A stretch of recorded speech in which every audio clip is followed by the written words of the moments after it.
at Edinburgh Castle, resting majestically atop Castle Rock, looking out over the city of Edinburgh.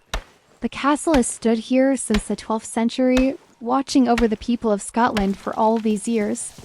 And in that time, it's accumulated quite the history. But today, we're not going to be talking about the famous Scottish monarch prisoners or the times of war and strife. No, instead, we're going to be taking a look at the spookier side of Edinburgh Castle. That's right. Today, we're going to be looking at some ghosts of Edinburgh Castle. There are many different places around the castle that are said to be haunted. And with so much history, that doesn't come as a surprise. So let's dive into the most famous ghost stories of Edinburgh Castle. Let's start off this list with one of the more controversial ghosts of Edinburgh Castle, that of Mary, Queen of Scots. Mary is, of course, one of the most well-known Scottish monarchs of all time.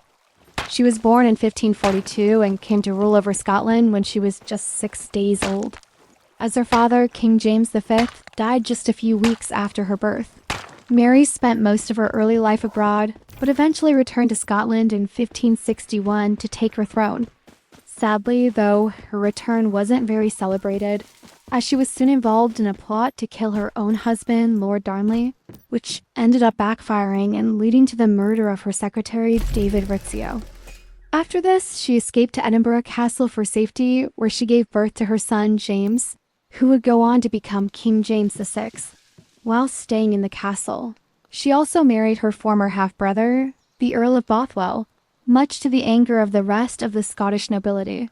Eventually, Mary was forced to abdicate the throne in favor of her son and fled to England, where she was imprisoned for 18 years until her execution in 1587.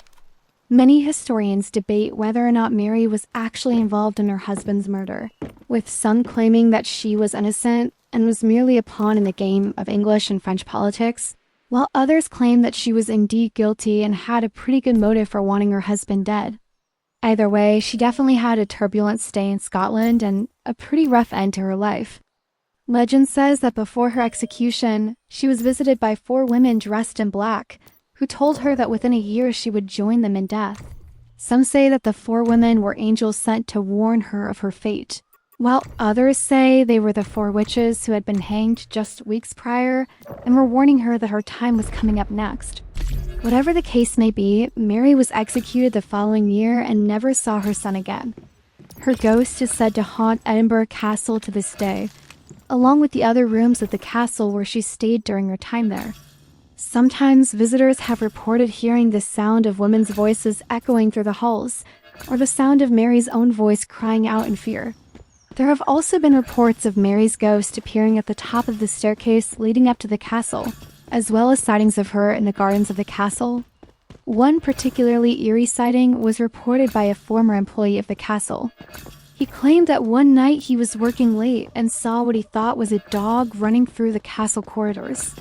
At first he didn't think anything of it, as he'd seen plenty of dogs being walked by soldiers stationed at the castle. But then the dog started to bark. And despite having seen no one, he heard the distinct sound of a woman's voice shouting and scolding the animal. He continued on with his work until shortly later when he heard a door slam in the room next to him. Thinking nothing of it, he carried on until he heard the same door open and then close gently. Startled, he called out to see if anyone was there and received no reply. He then turned on the lights and went to investigate, but found nothing. Next, we'll be taking a look at the ghost of a young girl named Annie. This poor girl died tragically young after being killed in an accident at the castle.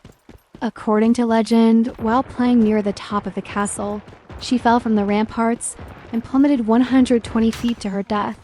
Some sources claim that Annie was actually the daughter of the governor of the castle, and this happened back in 1680. Other sources, however, claim that the story was written down long after the incident supposedly took place, and that the details of the story were likely exaggerated. Nonetheless, the story has survived for hundreds of years, and there are many who claim to have seen Annie's ghost at the castle. Visitors have reported seeing the apparition of a young girl in 18th century dress wandering along the ramparts, and some even claim to have heard the sound of a young girl crying and calling out for help. It's said that if you walk the ramparts at night and listen closely, you might just hear her sad cries echoing in your ears. But not every ghost in Edinburgh Castle is a friendly face. Next, we'll be learning about the terrifying apparition known as the Grey Lady. This ghost is said to be the spirit of a woman who died in childbirth in one of the castle's towers. Some sources claim that her name was Elizabeth, and she was the wife of a former governor of the castle.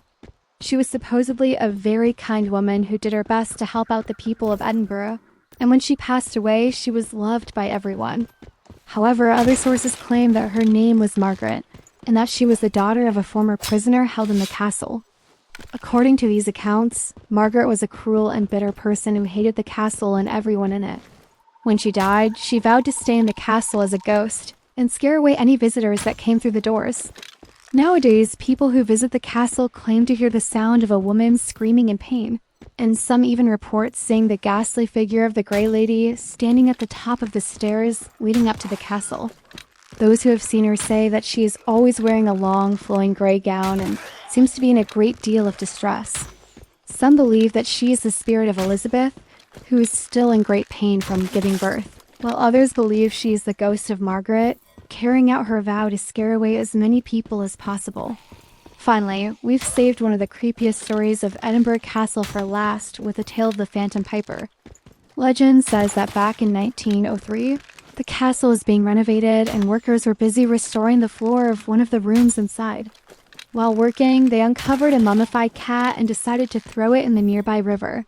Not long after, a piper who worked at the castle came down with a mysterious illness and died just a few weeks later.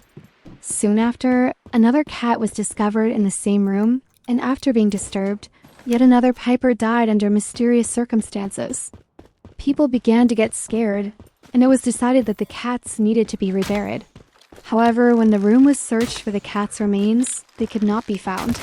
This led people to believe that the two pipers hadn't actually died from an illness, but had instead been cursed by the cats.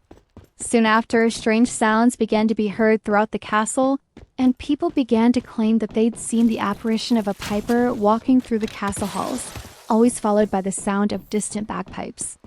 To this day, visitors and employees of the castle report hearing the sound of bagpipes echoing through the hallways at night, and some even claim to see the ghost of the Phantom Piper making his way through the castle. Well, that's all for now. Thank you for joining me on this spooky tour of Edinburgh Castle. If you enjoyed this video, please be sure to leave a like and subscribe for more videos like these. And if you're ever visiting Edinburgh Castle yourself, keep your eyes and ears open for the many ghosts that reside here. Until next time, take care.